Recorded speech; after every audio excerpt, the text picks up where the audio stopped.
It is day one of Summerween. Unfortunately, I am starting kind of late. It is currently almost 8:30 at night. I ran into a little bit of trouble finishing my last book for Tome Topple, and so I gave myself whatever time I needed for today to go ahead and finish that book. I am ready to start for Summerween. I have my TBR right here, and I really don't know what I'm going to read as my first read for Summerween. I already forgot what books are for what prompt, but that is fine because I could always go back to the video and figure that out. But whenever I do decide what book I want to read of these, I will come back and let you know, and I probably would have already started the book and so we could chat about it.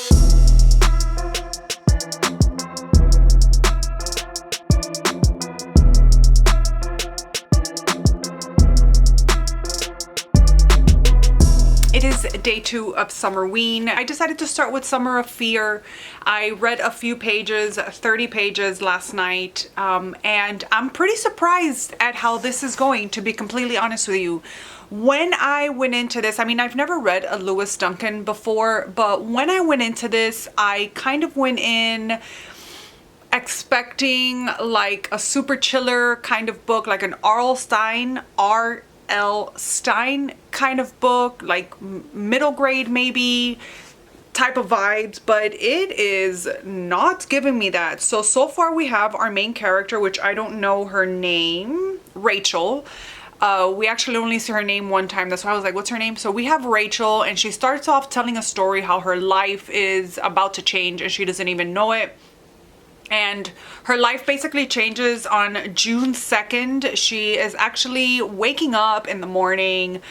She's in bed. It's kind of like the weekend, so her mom lets them sleep in late, and she hears the phone ring. She's kind of like expecting the call to be for her. So she's expecting somebody to yell out, hey, the phone's for you, but nobody ever comes. So she is just waking up with a leisurely enthusiasm. She's just, you know, getting her weekend started. And so she goes downstairs and she sort of notices that everything is kind of like different. Nobody's in the kitchen, but she does see that somebody has started making breakfast and sort of left it in the middle of making it, so everything is like spread out, but she doesn't see anybody in the kitchen. And it's weird because that's where usually she'll find her family when she wakes up.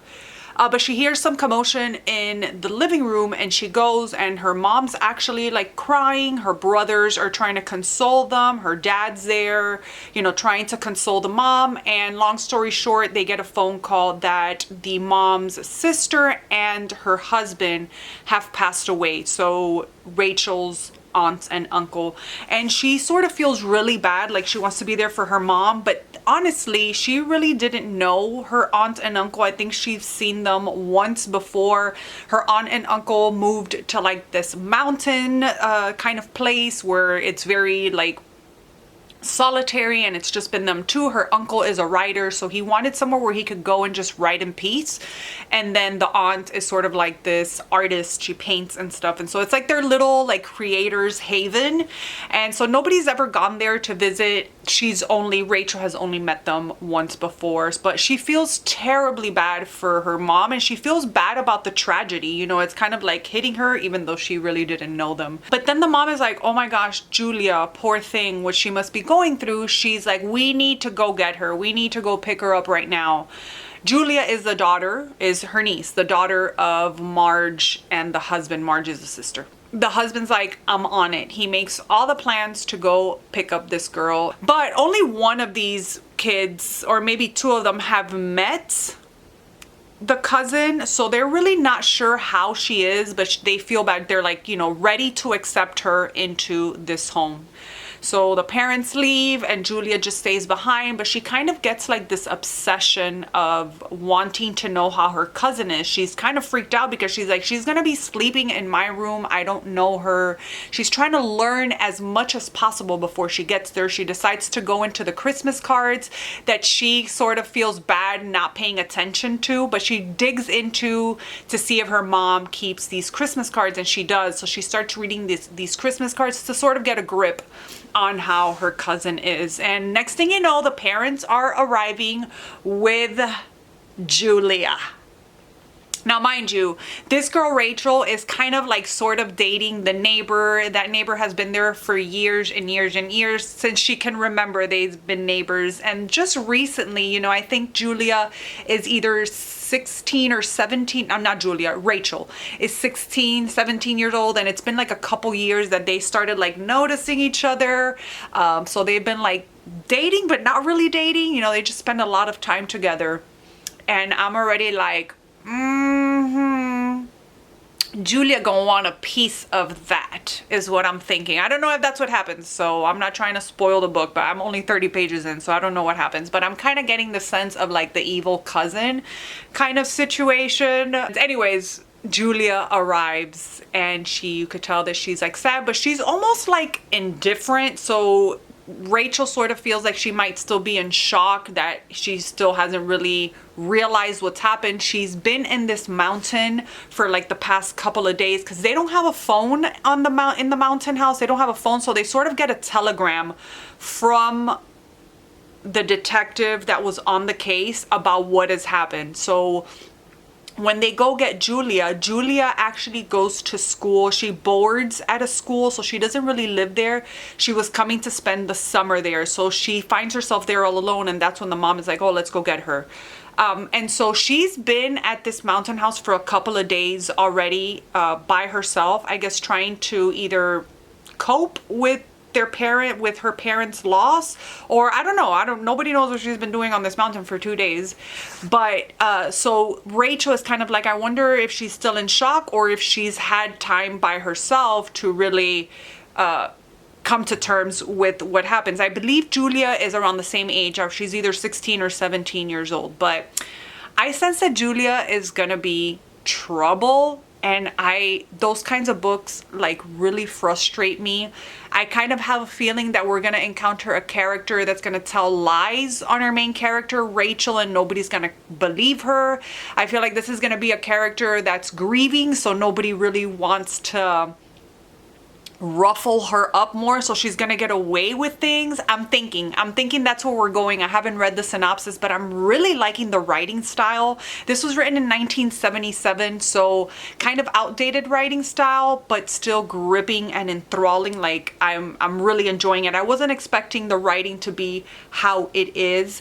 Eager to find out. And here I go with the extensive overachieving mentality. I'm hoping to finish this today, but it is Saturday, and we all know what happens in the weekends. My time is my husband's time. Y'all must be like, oh bitch, you are needy and clingy. And yes, you are right, but my husband is the same way with me. It's reciprocal, so I really don't care what you think. So fingers crossed, because we really don't have anything planned, and so if we just like chill and sit and watch TV, then I can squeeze in some reading. But it really depends on our plans, which usually isn't a lot. We don't do things. We're not doing things kind of people. We're like vegging in our home type of people, and with each other's. And I don't know if I mentioned that the aunt and uncle, they died in an accident, along with another person, with a person that used to work for them at the house. Like they hired some help, and that person was in the car as well when they got into the accident. While they were driving in the mountains, they went off the side of the cliff, so that's how they died. But I'll be back. Okay, first off, Shark Week starts tonight. I don't know if any of y'all are into Shark Week, but I am ready. I am so ready. That's my outfit for Shark Week. Nobody asked, I know. And it's day 3 of Summerween, so happy day 3. I have made progress. It is Sunday, and I am reading. I am at the 100-page mark, and this Julia, let me tell you, she is quite the character. Like, we really haven't seen her like in action yet, but we have at the same time. It's been like a subtle rise kind of thing, but she is something else. And poor Rachel, like her dog, listen, dogs are such great character detectors, because this dog was like, I think his name is Trinkle. Who names their dog Trinkle? I just got a coughing attack. It's Trickle. His name is Trickle. The dog knew. Like the second that he sees her, he's like growling. And Rachel's like, oh my gosh, I'd never seen him do this. Like, this dog is a saint. And Julia's like, get that thing away from me. And I was like, oh, hell no. The dog ends up biting her, and the whole house is like, oh, and they kick the dog out. Poor Trickle, man. Like, people should really be listening to him. And I know Rachel later is probably going to kick herself in the ass because she's not listening to him. And that will be the revenge for Trickle. Oh, I'm like feeling so upset about there. And poor Rachel is really feeling it. She's like crying, and she's like, you know, this is like part of the family. What are you guys doing? And then of course the mother's like, animals before humans, you know, and I get that. I do understand that. But there's something wrong with this girl, and nobody's saying, everybody's so enchanted by her.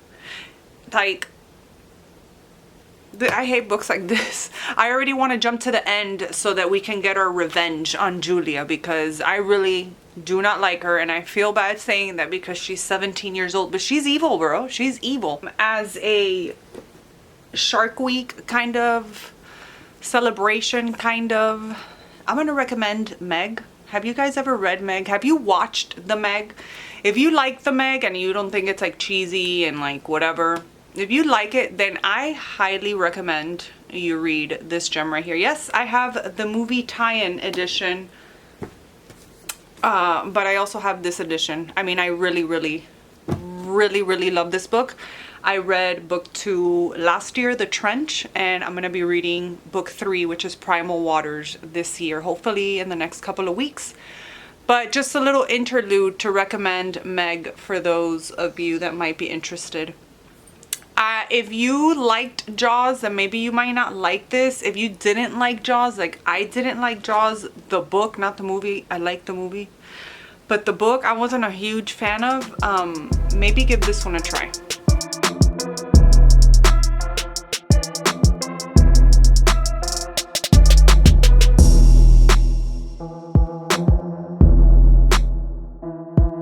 Hey guys, it is day 4 of Summerween, and I finished Summer of Fear by Lois Duncan. My first Lois Duncan, and I really enjoyed it. This was like frustrating, but like in the best way possible, when you have like a character that's not being believed and can't prove everything that's going wrong is X and Y's fault, and they can't prove it.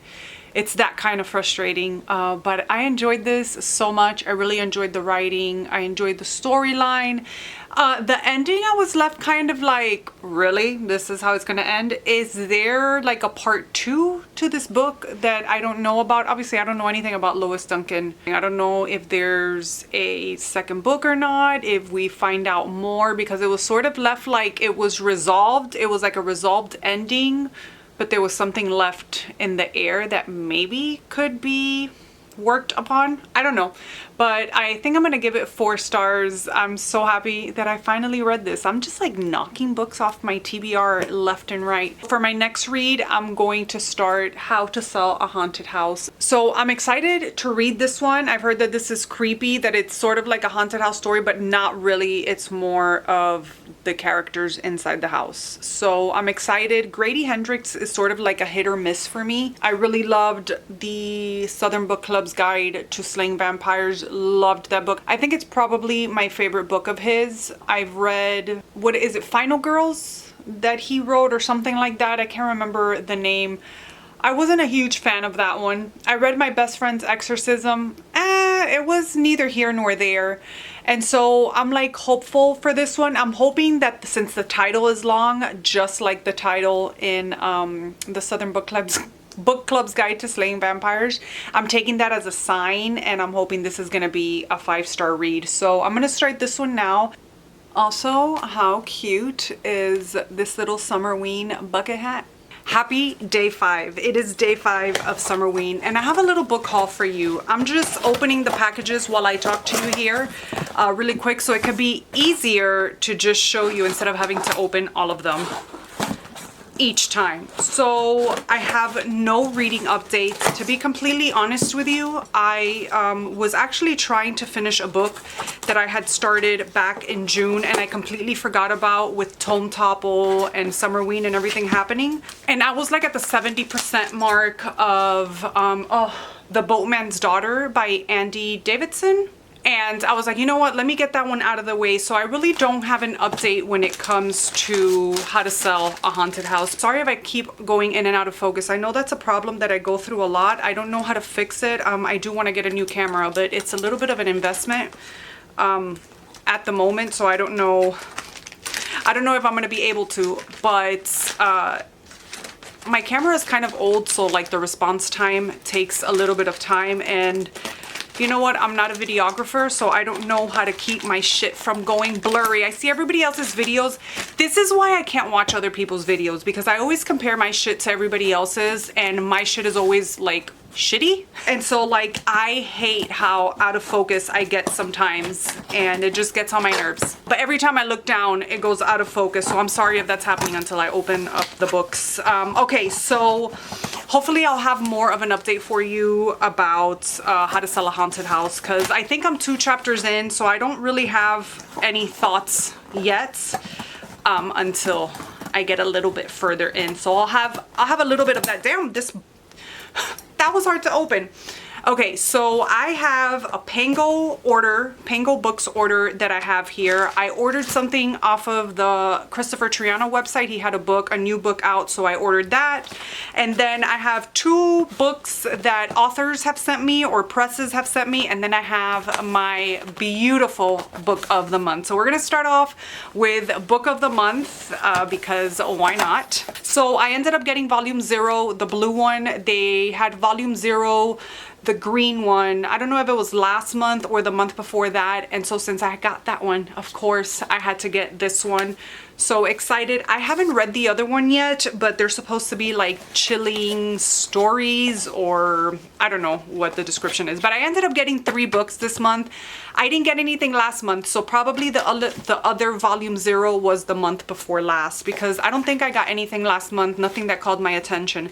But I did get 3 books this time. Me and book of the month were gonna have words. We were gonna have words if one of these books wasn't gonna be available on book of the month. Like, that's all I'm gonna say. But we're gonna start off with The God of the Woods by Liz Moore.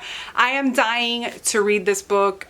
This cover just really calls me. The title really calls me. I haven't read the synopsis, so I don't know what it's about yet, but I'm so excited. Look how beautiful. I'm sort of matching this book today.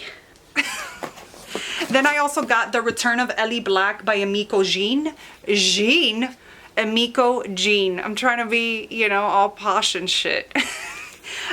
This was from back in May. It was a book that I wanted for a minute, and I thought I ended up getting it in May, but I didn't. I ended up getting like 2 other books, and I forgot to add this one to my cart when I did place the order. But this time I was like, I cannot miss this one. And then the book that we were gonna have problems with if book of the month did not take it out was Middle of the Night by Riley Sager. I actually have an audiobook arc of this, which I haven't listened to yet, but either way, I was gonna need this for my collection. Riley Sager is just an auto-buy author for me, and even if I wouldn't have gotten the arc, I would have ended up buying it anyways. And all of my other Riley Sagers are book of the month, so like, obviously this one needed to be book of the month. Even though I'm doing much better, and you're gonna see with my Pango order, I'm doing much better with all of my books in a series or by authors, them needing to match. I'm kind of getting over that. I love the mix match of things. But for some reason, like the Riley Sager ones, I want them all to be book of the month. Honestly, do I need to be hauling any more books? No. But am I gonna continue to haul books? Yes. This one was a surprise. This was sent to me by Cemetery Dance, and I love Cemetery Dance. Like, I am a huge supporter of Cemetery Dance. So every time that I get like a book, an unsolicited book by them, I get so happy. Like, So Special Am I. Down into the Sea by Dan Franklin. Oh, this cover. It says, Franklin writes grimy but energetic horror. 14-year-old Eric Ross is struggling. His father is in prison for murder. His mother has slipped into addiction. Even if he can survive the bullying and the sudden run of disappearances, he has little hope for a future outside of the sleepy Massachusetts fishing town he calls home. I love fishing towns. I love reading about small coastal or fishing towns. Love them. But there is something far more important on his mind. He found her down beneath the local entertainment pier, and she seems just about perfect, except for the teeth. But she doesn't want to simply be a part of this world. She wants more. From the author of These Things Linger and The Eater of Gods, Down into the Sea is a vicious twist on coming-of-age horror, on the unyielding transformative power of desire and the dangers of standing in its path. Tell me why I want to drop every book I'm reading right now and jump into this. Like, this sounds so good. Thank you so much, Cemetery Dance. If you ever see this video, which I doubt, but if you do, thank you so much. I'm like always so grateful when authors send me their work or when pubs send me work. This is from Calvin Ellis. He sent me book 2 in the first book is called In the Hills Above the Grist Mill. I read this a couple years ago maybe, and I really enjoyed it. And so he sent me book 2. It's called In the Grave Where the Bones Are Still Wet. It says, when the disembodied voice of a child appears on a podcast, Paisley Mott feels compelled to investigate. Weeks after surviving a run-in with a monster, she is looking for another case, and the 2 teens who host the podcast seem safe enough.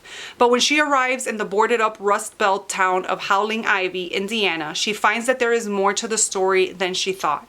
After discovering the video of a child burned to death in a duffel bag, Paisley must decide if she is ready to take on the case or if the similarities to her near-death experience are too much to ignore. Can she overcome her trauma, anxiety, and fear to expose a serial killer and save a little girl who has lost all hope? So Paisley Mott is the main character of the series, or has been up to this point, and I don't know like how long the series is. I should have asked them before filming this, but I don't know if it's going to be a continuing series or if it's just 2 books. But she does like true crime investigations, and I really enjoyed reading or following her in the first book. Calvin says that this one is a lot darker than the first one, which I'm so excited about. Thank you so much, Calvin. I know that sometimes you do watch my videos. Oh, he signed it too. Okay, so then I placed an order on Triana's website. I thought it was like a pre-order and I thought it was gonna come out later. Oh, look, this has a little opening thing, but it ended up showing up quicker than I thought. So I'm excited. When you guys see the cover to this one and the title, you will know why I got it. I mean, I don't need an excuse to buy Triana's books. Like, he is probably an auto-buy author for me. I love his stuff. Because you're mine. Look at this cover, first off. It's giving me stalker vibes. It's giving me dark romance, like toxic romance. I need to stop. You guys are a little judgy, or at least some of you are a little judgy when I talk about like extreme horror and stuff, which I don't get. It's fiction, you guys. Let's not judge people and their humanity by fiction. But I love a good toxic, stalker, obsessive. I love all that, like that dark love. I love all that stuff. So those are the vibes that I'm getting from here. Let's see what the synopsis says. Brian's elderly mother is terminally ill, and that's the way he likes it. Mom comes from old money, making it easy for Brian to hire an in-home nurse, but he's looking for someone to provide a special kind of treatment, something he's long fantasized about. Oh no. Shelby is a nurse with a horrible secret. When she begins caring after Brian's mother, the two strike up an unlikely kinship, bonding over their troubled pasts and hidden desires. Together, the older Brian begins teaching Shelby classic methods of diabolism.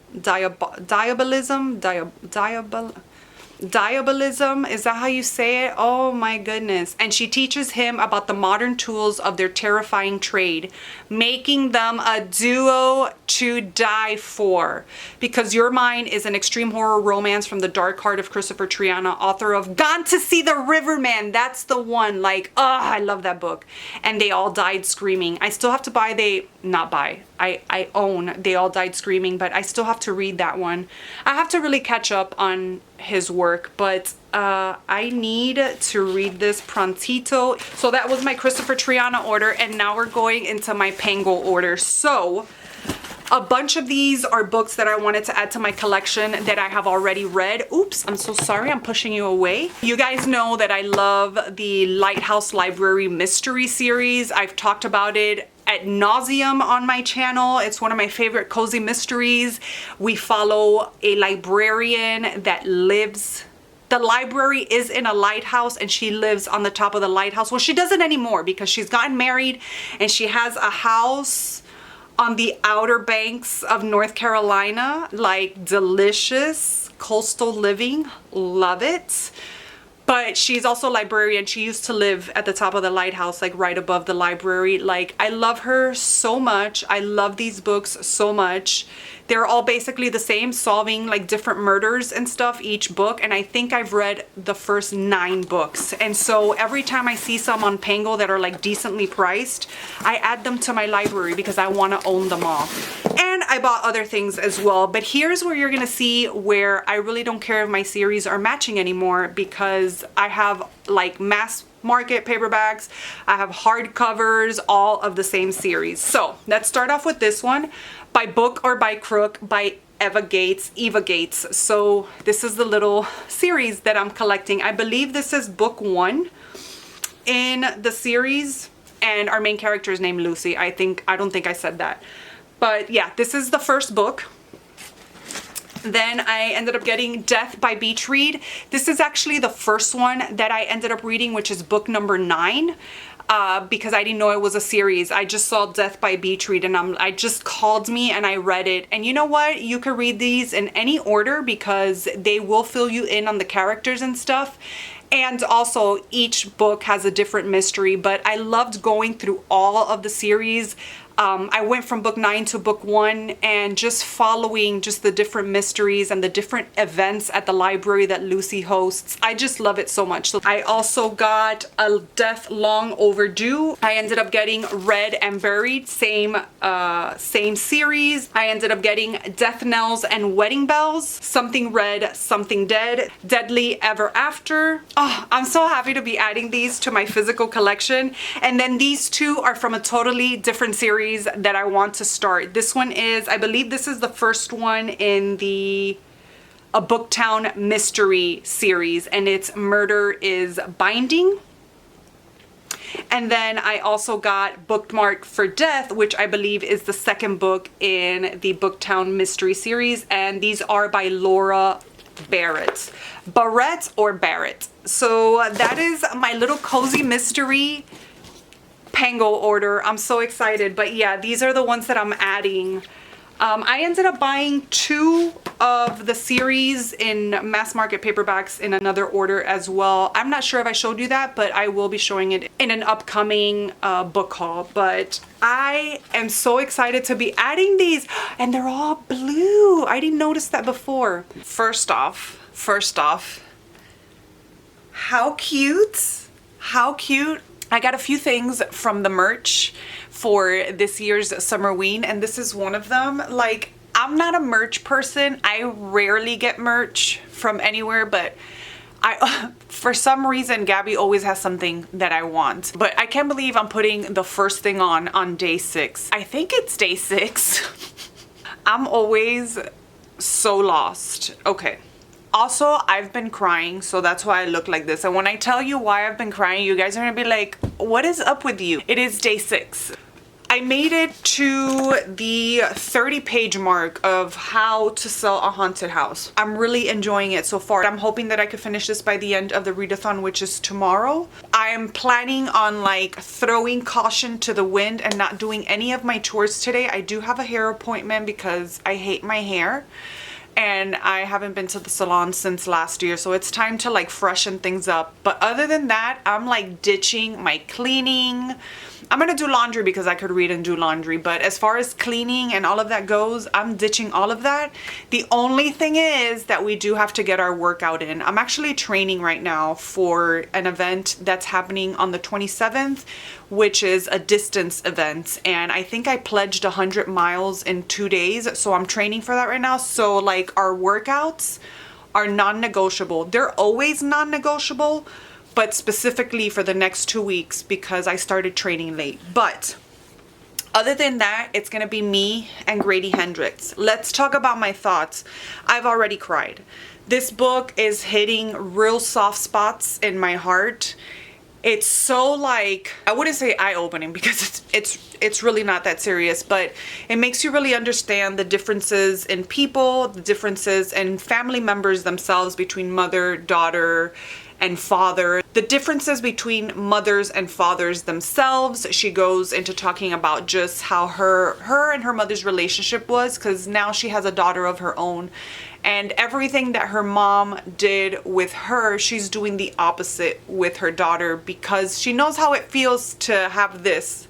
And all the while I'm thinking, yeah, but you creating or treating your daughter differently just creates her own sort of trauma and things that she's gonna do different. So it's sort of like a circle, and I loved that. I love seeing that. Louise is our main character's name. Louise's mom she thought that, you know, young kids should not know about death. She was like very sheltering, very like sweet. When she would go to the doctor with her, she would tell her like little fantasy tales about why all the other kids were there, sort of to like ease her nerves. And so it was almost like she was always manipulating the situation for the best, but always manipulating the situation, as to where her father was always so reliable, in her words.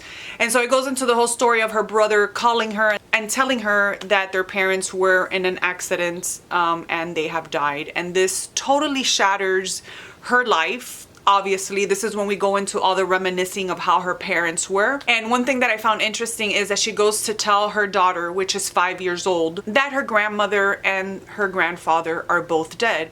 And so she remembered how her mom used to be with her, and she's like, you know what, I'm gonna be very direct with her. Like, that was her way of solving how, you know, she wishes that her mom would have been more direct with her when it came to death and stuff. And so she's like direct with her, I mean, in a very kind and 5-year-old way, because she is talking to a 5-year-old, her daughter Poppy. But she ends up telling her that her parents are dead, and this little girl loses it, like basically cries herself to sleep, and she's there holding her daughter, and she's like, damn, did I do this all wrong? So when she's leaving, because obviously she has to come back home to deal with all of this, and when she's leaving, she's talking to her daughter. Her daughter is gonna stay with her dad. I think his name is Ian. She's like explaining something to her, and this little girl is going through trauma because she's like, I want you to come back. I don't want you to be dead like my grandparents. And Ian is like, did you tell her that the grandparents died? And she's like, yeah, I was direct with her. And he's like, what's wrong with you? She's 5 years old, you know? So everybody has like such different ways of handling things. I thought like that dynamic there was amazing. And obviously she doesn't know how to deal with death because her mom never equipped her to deal with death. But anyways, that's all in the first 30 pages. I'm really liking it. I'm really liking the tone of the book. I think I've already said this, but his books are very hit or miss for me. And so far, I'm really enjoying said book. So I'm gonna try as hard as possible to complete this physically and try to read as fast as possible while still enjoying, because I want to make sure that I get this read. I was crying in the part when she gets back home and she's like looking around the house. I was teary-eyed when she was reminiscing on her mom and her dad, and you know, dealing with all of this and having to, because she does have a brother, but her brother is like not reliable and he has his own issues. So she's coming back home and she has all of this to do and she doesn't know how to do any of it. And she's like, she's trying not to lose it, but while reminiscing on her parents and the things that her mom used to do for her or her dad used to do for her. It's just, I don't know, I got like really, really emotional. So of course it has its part where, you know, I was like giggling out loud because it's Grady Hendrix. So we do have that comedic factor. Even with such like dark topics, it's still comedic in a way, in a very small way. Oh my gosh, another part. I was gonna cut this out because this is already 9 minutes long. But when she gets to her parents' house, first off, like the 70s and 80s vibes, or the 50s vibes, because I think this house was built in the 50s for her grandparents, and then her parents, I guess, or her mom. I don't know whose parents, you know, like whatever, they inherited the house. But this house was built in 1951, and there hasn't been any remodeling according to Louise. So, but when she walks in, I'm getting very 50s, 60s, 70s vibes. But she talks about how her mom has all these dolls. Like, no. Like, no, no, no, no. And then she says, look, she says that her mom at one point ends up buying these 3 feet tall dolls, a girl and a boy, and she used to call them Louise and Mark, which is her kid's name. And when she describes these dolls, I'm like, ew, how did you live in that house?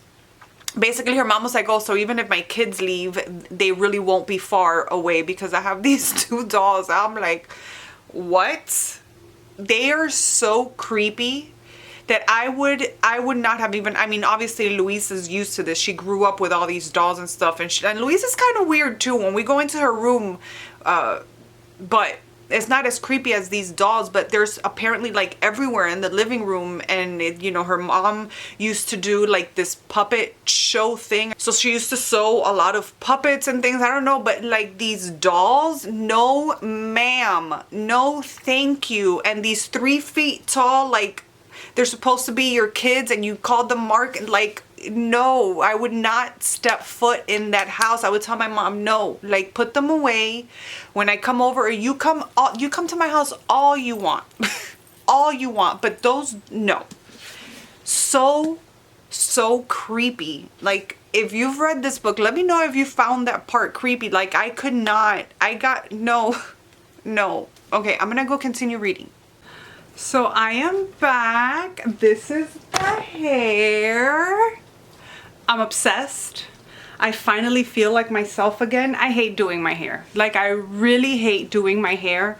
And so keeping it short has been, and I had lost a lot of hair for whatever reason, and I feel like my hair is getting back to its normal self. I'm back on my SUMMERWEEN bullshit.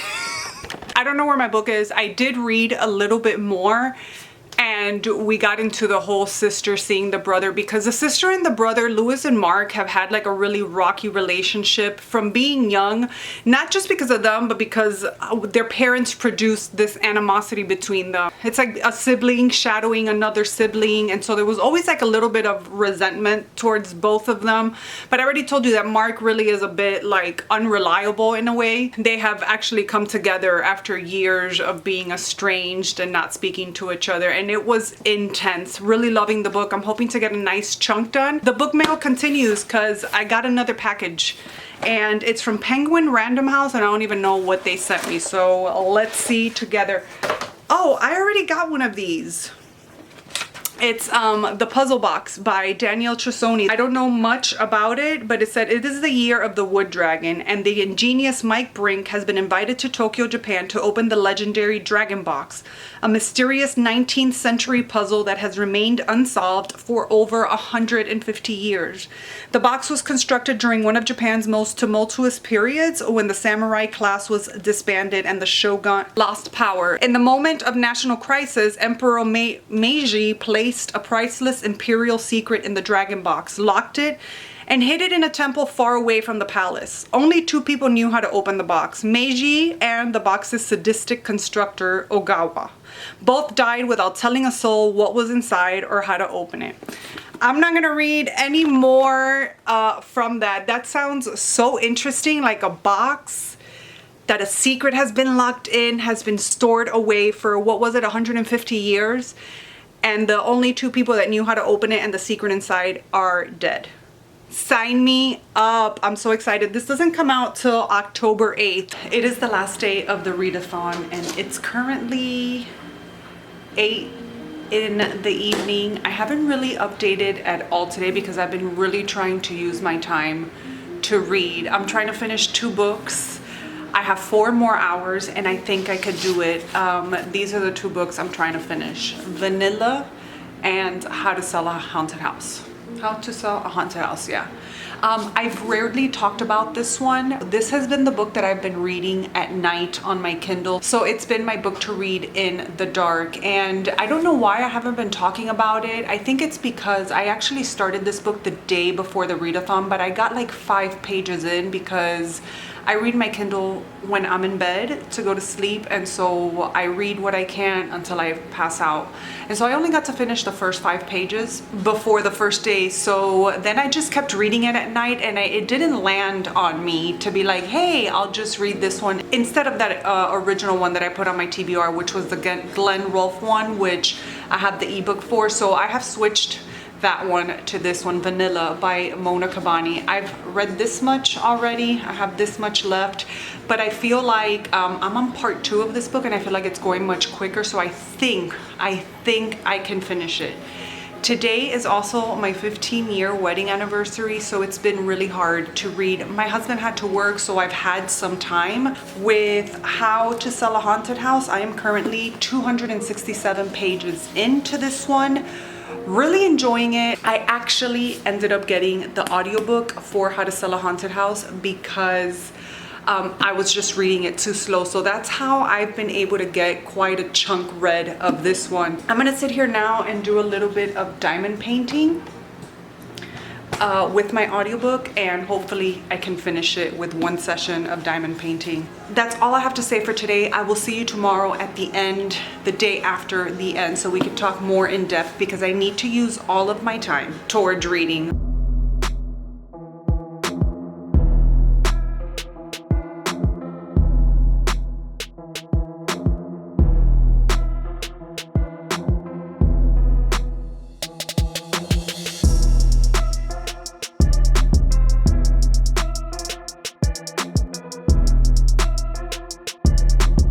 Hey guys, so it's been a few days since Summerween has finished. I was actually editing all the footage now, and I'm like, wait, I never filmed my last update. I never told you if I finished the books that I was set up to read. I'm happy to say that I finished How to Sell a Haunted House. I am not happy to say that I didn't get to finish Vanilla, but I did get more of it read. We're not going to be talking much about Vanilla. You're going to see her probably in a wrap up, but just know that I am loving her. I'm halfway through this book and it is amazing, wonderful. I'm having such a great experience with it. But I did finish How to Sell a Haunted House, and I loved everything about this book. I really enjoyed it up until the reveal, until we find out what really is going on. When we get the reveal, I was like, is this what we're going with? I wasn't a huge fan of the reveal. I wasn't a huge fan of what was causing all this ruckus. But again, it's Grady Hendrix, and I feel like silly horror is his game. And sometimes that works for me, sometimes it doesn't. And I felt like this landed more on the silly horror side than anything else. I'm still going to be giving this one 4 stars just because I did enjoy 80% of the book. I loved the creepy moments. When there were creepy moments, they were creepy. Like I mentioned at the beginning, there was a lot of dolls in the house, which right there freaked me out. I did mention the 3 feet